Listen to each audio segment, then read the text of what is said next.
하나님의 말씀은 누가복음 20장 27절에서부터 40절까지 말씀이 되겠습니다. 누가복음 20장 27절에서부터 40절까지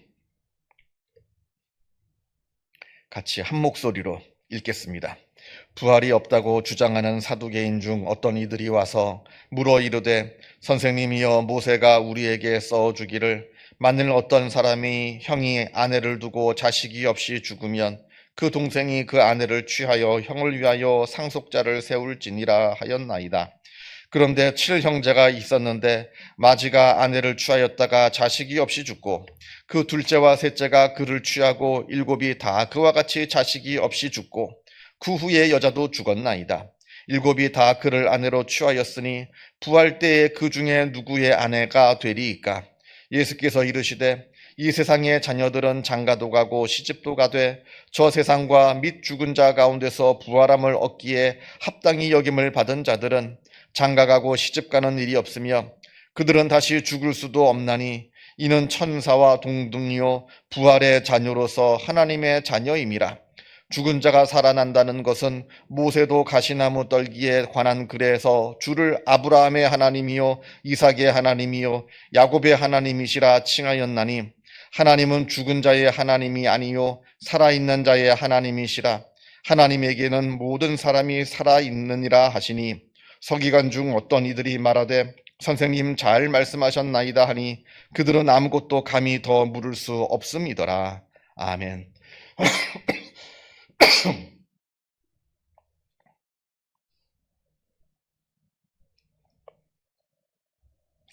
우리는 계속해서 예루살렘에서 거하고 계시는 예수님의 모습을 지금 보고 있습니다.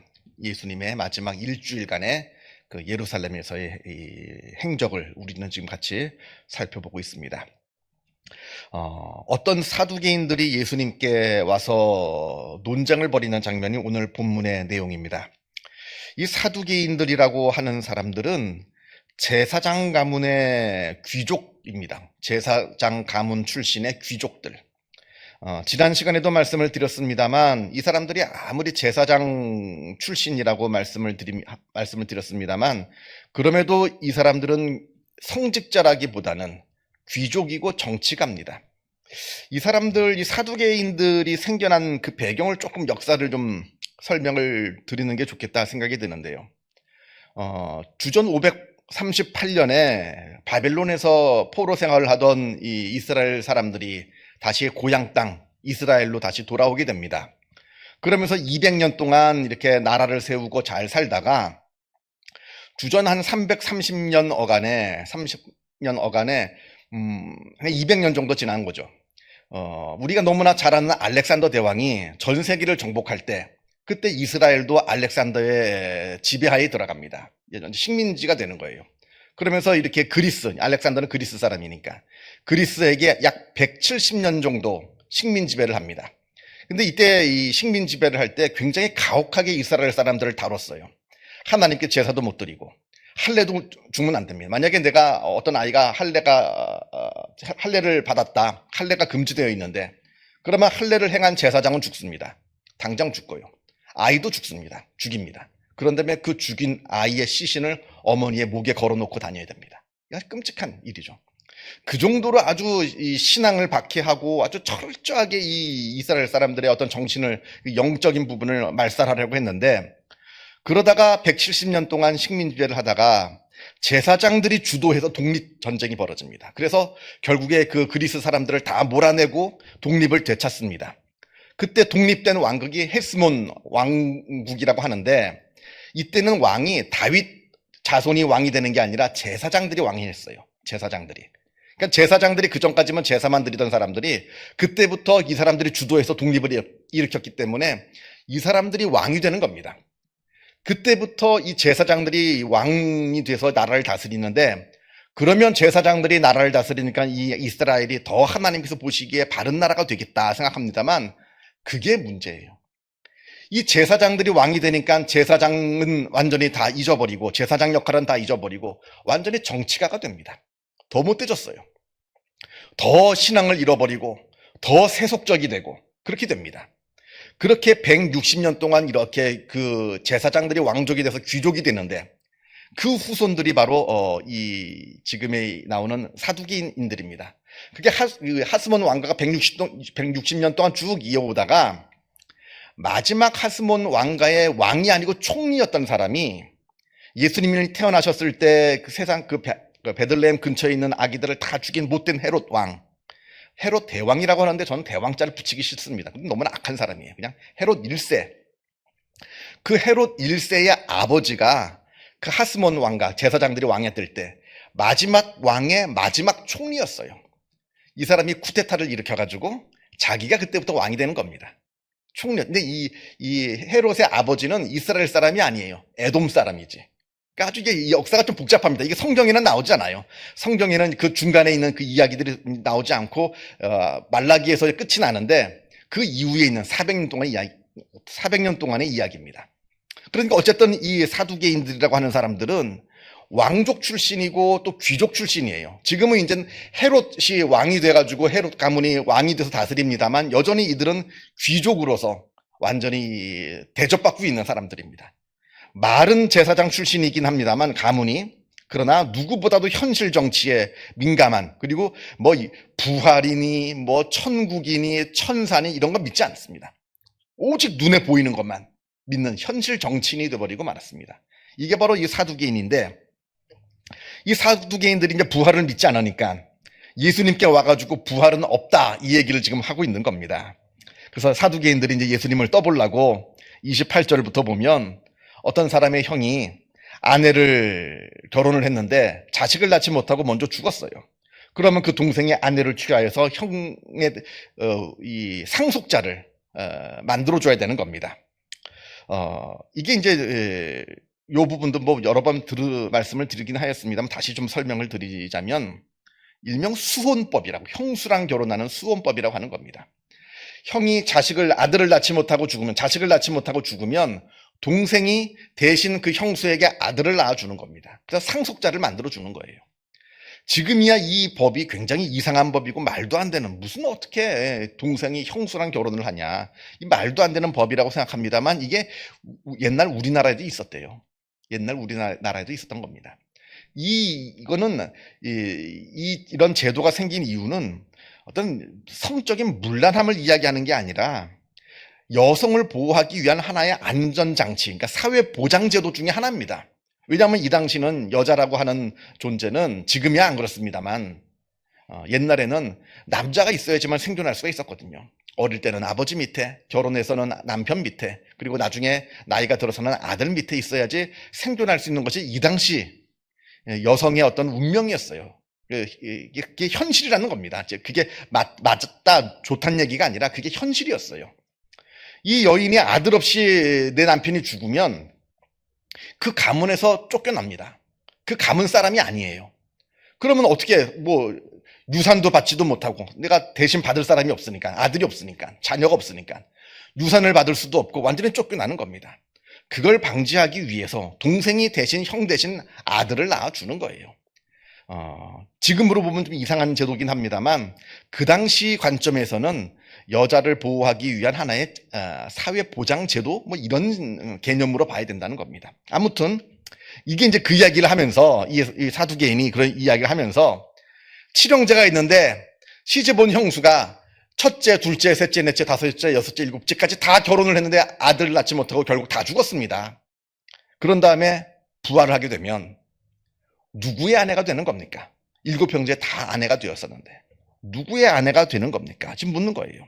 이 이야기는 무슨 얘기냐면 부활이란 있을 수 없고 또 있어서도 안 된다는 얘기를 지금 하고 있는 거죠. 예수님께. 누구의 아내가 되겠습니까? 이렇게 지금 이야기를 하는 겁니다.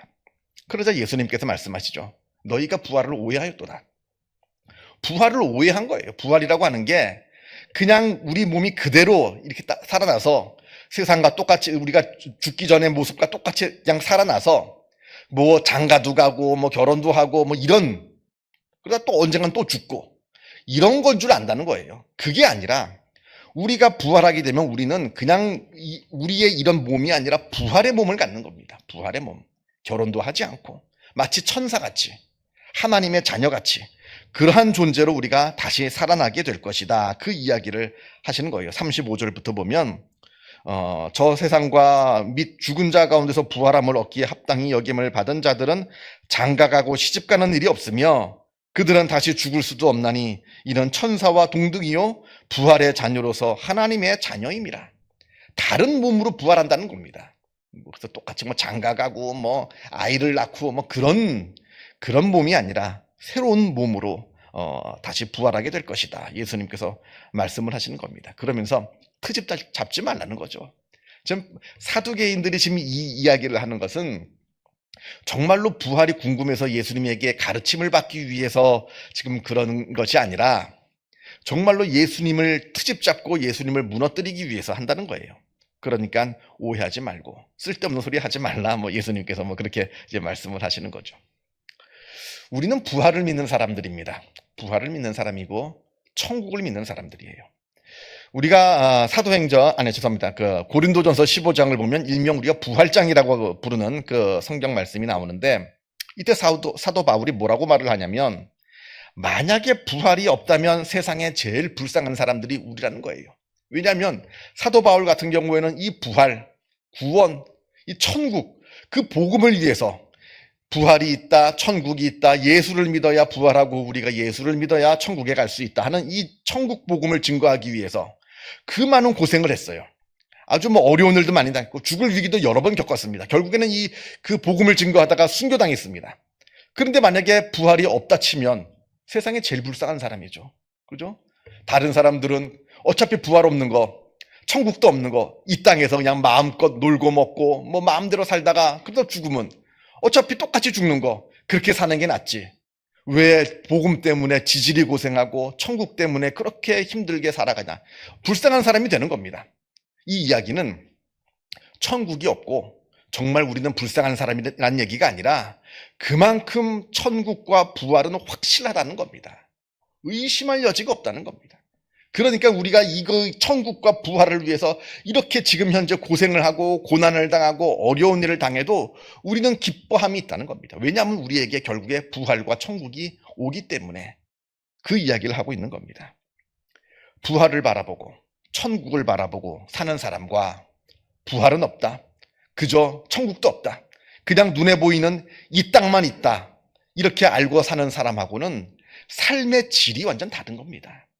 영원한 것을 바라보며 거룩한 것을 바라보며 이 땅에서의 삶이 전부가 아니라 하나님의 놀라운 하나님의 세계가 있다라는 것을 알고 그것을 위해서 한 걸음씩 한 걸음씩 걸어 나아가는 사람과 영원한 것도 없다, 그냥 천국도 없다, 그냥 이 땅에 눈에 보이는 이게 전부다라고 하면서 땅만 보면서 어떻게든지 하나라도 더 움켜쥐려고 살아가는 사람이 삶이 질이 같을 수가 없다는 겁니다. 우리는 천국을 바라보는 사람입니다. 그리고 부활을 바라보는 사람입니다. 영원한 것을 바라보는 사람이고요. 무엇을 바라보면서 우리는 살아가고 있는가? 말로는 내가 하나님의 자녀요, 천국 시민이라 이렇게 말은 합니다만 정말로 천국을 바라보면서 부활을 바라보면서 그곳에 소망을 두고 정말 영원한 것을 바라보며 하늘에 속한 것을 붙잡으려고 나아가는 사람인가? 말로는 하나님의 자녀요 천국을 믿는다고 하지만 마치 하나님도 없고 천국도 없는 것처럼 그냥 이 땅만 바라보면서 살아가는 사람인가? 물론 여기 계신 분들이야 당연히 하늘을 바라보며 하나님을 믿으며 천국의 소망을 두며 살아가시는 분인 줄 압니다만, 그러나 내 믿음이 항상 어떠한가 늘 되돌아보시고 또 우리 주변에 있는 또 이러한 복음을 알아야 되는 사람들에게 말로 또 우리들의 삶의 태도로 또 천국이 있음을, 하나님이 살아 역사하심을 말로 증거하시고 또 삶으로도 증거하시는 복된 주님의 귀한 백성들이, 종들이 다 되시기를 주님의 이름으로 축원합니다. 기도하겠습니다. 하늘에 계신 우리 아버지, 아버지의 이름을 거룩하게 하시며 아버지의 나라가 오게 하시며 아버지의 뜻이 하늘에서와 같이 땅에서도 이루어지게 하소서.